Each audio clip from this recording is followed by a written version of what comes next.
ಉಪತಿಷ್ಠಂತಾಂ ಅನ್ನೋ ಒಂದು ಪ್ರಯೋಗದ ಬಗ್ಗೆ ನೋಡೋಣ. ಸ್ವರೂಪ ಬಹುರೂಪಾಶ್ಚ ವಿಶ್ವರೂಪಾಶ್ಚ ಮಾತರಃ ಗಾವೋ ಮಾಂ ಉಪತಿಷ್ಠಂತ ಮಿತಿ ನಿತ್ಯಂ ಪ್ರಕೀರ್ತಯೇತ್ ಅಂತ ಮಹಾಭಾರತದ ಒಂದು ಶ್ಲೋಕ. ಈ ಜಗತ್ತಿನ ತಾಯಂದಿರಾದ ಗೋವುಗಳು ನನ್ನನ್ನು ಅಥವಾ ನಮ್ಮನ್ನು ಉಪತಿಷ್ಠಂತಾಂ ಅಂತ ಅಲ್ಲಿರೋ ಕ್ರಿಯಾಪದ. ಗೋವುಗಳು ನಮ್ಮನ್ನು ಉಪತಿಷ್ಠಂತಾಂ ಅಂದ್ರೆ ಏನರ್ಥ?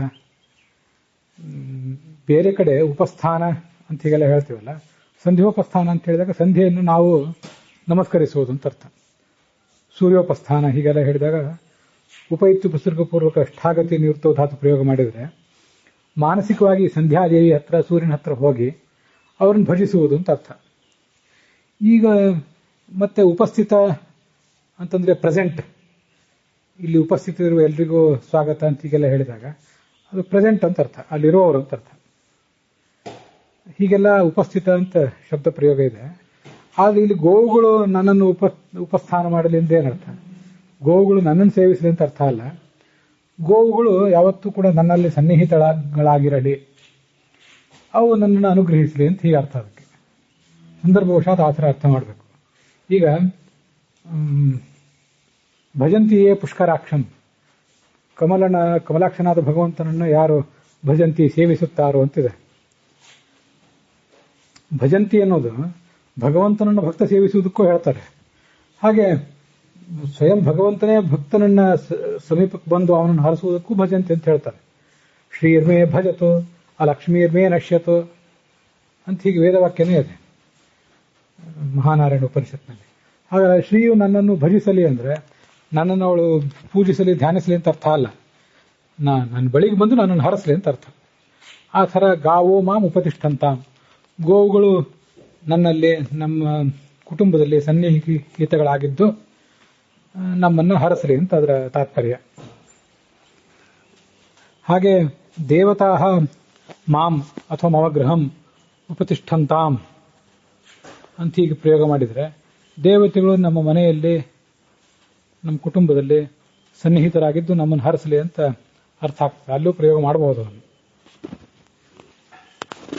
ಈ ಉಪತಿಷ್ಠಾಮಹೆ ಅಥವಾ ಉಪಸ್ಥಿತಾ ಸಂತಿ ಅಂತ ಹೀಗೆಲ್ಲ ಹೇಳುವಾಗ ಅತ್ರ ಸಭಾಯಾಮ್, ಈ ಸಭೆಯಲ್ಲಿ ಯಾರು ಉಪಸ್ಥಿತರಿದ್ದಾರೋ ಅಥವಾ ವೇದಿಕೆಯಲ್ಲಿ ಉಪಸ್ಥಿತರಿರುವಂತ ಅಲ್ಲೆಲ್ಲ ಸಪ್ತಮಿ ವಿಭಕ್ತಿ ಪ್ರಯೋಗ ಮಾಡ್ತೇವೆ ನಾವು.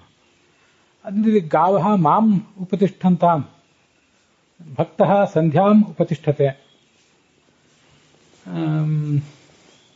ಅಂತ ಹೀಗೆಲ್ಲ ಪ್ರಯೋಗ ಮಾಡಿದಾಗ, ಮತ್ತೆ ಇಲ್ಲಿ ಗೋವುಗಳು ನನ್ನನ್ನ ಉಪಸ್ಥಾನ ಮಾಡಲಿ ಅಂತ ಹೇಳಿದಾಗ ಅಲ್ಲಿ ಬರೇ ಬಂದು ಪ್ರೆಸೆಂಟ್ ಆಗಲಿ ಅಂತ ಅಷ್ಟೇ ಇದ್ರೆ ಮೈ ಅಂತ ಹೇಳ್ತಿದ್ರು.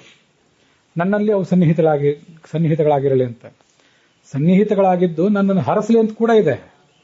ಆದ್ರಿಂದ ನನ್ನಲ್ಲಿ ಸನ್ನಿಹಿತಗಳಾಗಿದ್ದು ನನ್ನನ್ನು ಹರಸಲಿ. ಬಿ ಪ್ರೆಸೆಂಟ್ ಅನ್ನೋ ಅರ್ಥ ಇಟ್ಕೊಂಡಾಗ ಅದು ನನ್ನಲ್ಲಿ ಅಂತ ಆಗ್ತದೆ. ಆದ್ರೆ ಮೇ ದ ಕೌಸ್ ಬ್ಲೆಸ್ ಮೀ ಅಂತ ಹೀಗೆ ಹೇಳಿದಾಗ ಅದು ಅಲ್ಲಿ ಮಾಮ್ ಅಂತ ಈಗ ದ್ವಿತೀಯ ವಿಭಕ್ತಿ ಆಗ್ತದೆ. ಆದ್ರಿಂದ ಇಲ್ಲಿ ಗಾವು ಮಾಂ ಉಪತಿಷ್ಠಂತಾಂ ಅಂತ ದ್ವಿತೀಯ ವಿಭಕ್ತಿ ಪ್ರಯೋಗ ಮಾಡಿದ್ದಾರೆ. ಉಪ ಅನ್ನೋ ಉಪಸರ್ಗಕ್ಕೇನೆ ಆ ರೀತಿಯಾಗಿ ಅರ್ಥ ಇದೆ. ಉಪ ಅನ್ನೋ ಉಪಸರ್ಗವನ್ನು ಷ್ಠಾಗತಿ ನಿವೃತ್ತ ಧಾತು ಮತ್ತು ಆಸ ಉಪವೇಶನಿ ಧಾತುವಿಗೆ ಸೇರಿಸಿಕೊಂಡಾಗ ಈಗ ಅಹಂ ಸಂಧ್ಯಾಂ ಉಪಾಸ್ಯೆ ಪ್ರಾತಃ ಸಂಧ್ಯಾಂ ಉಪಾಸ್ಯೆ ಅಂತಿವೆ. ಅಲ್ಲಿಯೂ ಕೂಡ ಉಪತಿಷ್ಠಾಮಹೆ ಅಹಂ ಪ್ರಾತಃ ಸಂಧ್ಯಾಂ ಉಪತಿಷ್ಠೆ ಅಂತ ಹೇಳಿದ್ರು ಉಪಾಸ್ಯೆ ಅಂದ್ರೆ ಒಂದೇ ಅರ್ಥ. ತಿಷ್ಠ ಅಂದ್ರೆ ನಿಲ್ಲೋದು, ಪ್ರೆಸೆಂಟ್ ಇರೋದು ಅಂತ ಅರ್ಥ. ಮತ್ತೆ ಆಸ ಅಂದ್ರೆ ಆಸ ಉಪವೇಶನೆ ಕೂತ್ಕೊಳ್ಳೋದು ಅಂತ ಅರ್ಥ.